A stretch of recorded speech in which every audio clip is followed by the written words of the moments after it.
100. Yes. Then comes the tribe of Gad, and the leader of the children of Gad shall be Elisaphat, the son of Uriel. Hold on. Is that Numbers 6 verse 3? No. Oh, it's Numbers 6 verse 3. Numbers 6 verse 3, yeah.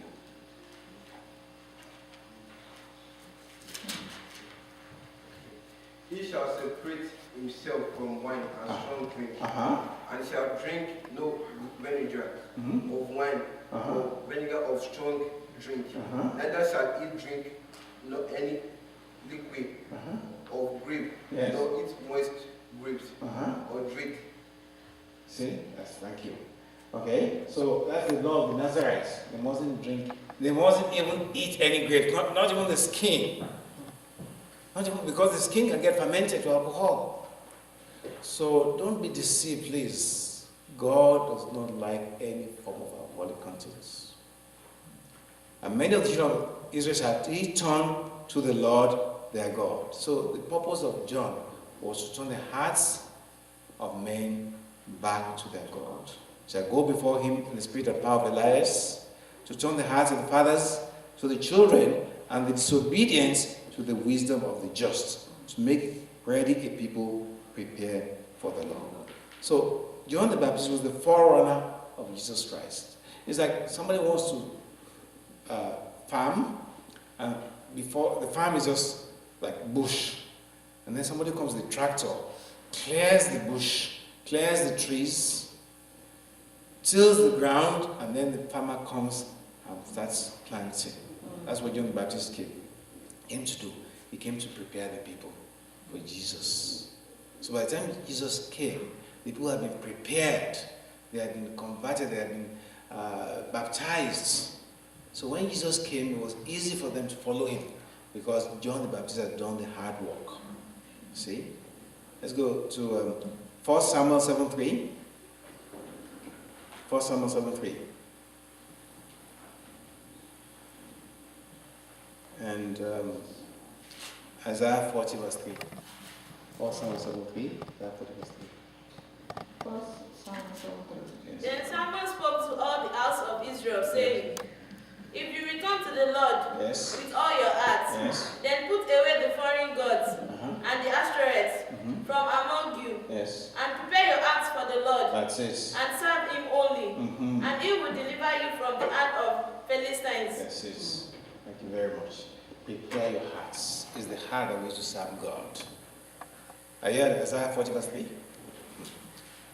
A voice is calling. Yes. Clear the way for the Lord in the wilderness. Yes. Make smooth in the desert of Ivory for our God. Yes. Let every valley be lifted up, Yes. and every mountain and hill be made low. That's it.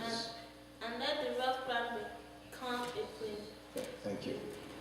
So when he gave this wonderful prophecy to Zacharias, Zacharias said unto the angel, Whereby shall I know this? For I'm an old man, and my wife well stricken in years. In other words, well, angel, it's good at telling me this, but maybe you don't know how old I am, or my wife. Let me just tell you, in case you're not aware, we're very, very old. And you're telling us that we're going to have a child. As if, are you really sure? You don't say that to an angel Gabriel who stands in God's presence. Because angels are not like us. They're only one way. They carry the message and they leave. They don't have the capability to decide and to change things. You know, it's just one way. God sent me to tell you that's it. When the angel was sent to the founder of this church, initially it was like a little light, and then he just came and appeared before him, around 6 feet before him, and said, I've been sent by God. You have been sent on an errand to preach the gospel to the whole world. And he told him, he said, but people will not believe you. He said, because of that, we're going to give you special powers of healing, that they might be convinced that God has sent you. And he left. That was it. So angels don't joke around, or it's one way. This is it. You do it, I'm gone. So when Zacharias said that, the angel said, I am Gabriel. I stand in the presence of God. And I was sent to speak unto you and to show you these glad tidings. In other words, You don't know who you're speaking with. The God of the whole universe, I stand in his presence. And he sent me to you to give you this message, and you are telling me you are old? Don't you know that it's God that's sending me? Is there anything impossible for God? You see, to Zacharias, it sounded incredible to him that he could have a son at an old age, because he was reasoning with his human mind. Just like many of us reason, how can God do this for me? I don't see anyhow. Yes, you don't see anyhow. But God is the God of the whole world. He's not a human being. That's why he's God. So what is impossible for man is possible for God. What you think is impossible is a very simple thing for God to do. You see? So Zacharias was saying, how can this be? I'm old. My wife is old. They're past childbearing. How can we have a son?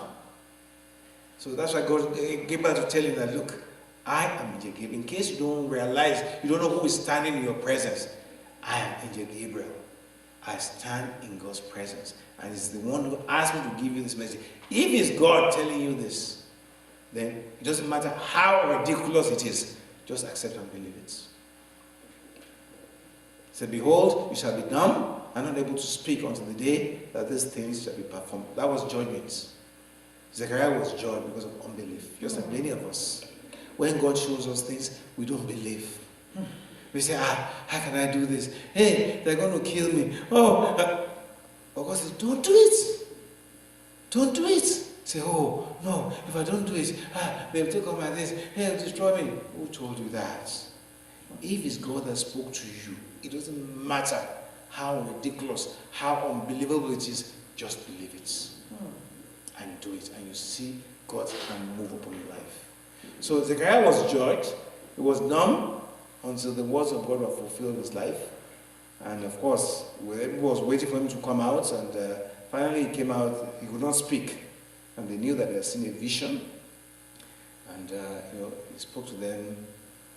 And as Elizabeth conceived, and hid herself 5 months, saying, thus hath the Lord dealt with me in the days wherein he looked upon me to take away my reproach among men. To take away my reproach among men. Say, God, as you took, say it after me, God, as you took the reproach of men from Elizabeth, take away my reproach from men. In Jesus' name. That's a very powerful prayer. God took away her disgrace. Because everywhere she went, they would say, oh, look at that woman, barren. People will look down on her. They won't talk to her. But God took away her reproach. May God take away our reproach today. Amen. Whatever is causing disgrace, embarrassment in our lives, may God remove it from our lives today. Amen. So, we're going to bring the sermon to a conclusion. And we're going to pray because the year is drawing to a close. We're going to ask for God's special protection on every member of this church. That as the year is going away, none of us will be carried away with this year. We will cancel any form of bloodshed, any form of anguish, any form of death, any form of accidents on any member. We cover the whole church with the blood of Jesus Christ. Let us stand up and face the altar. Emi mi ma ni ma sọ̀kalẹ̀.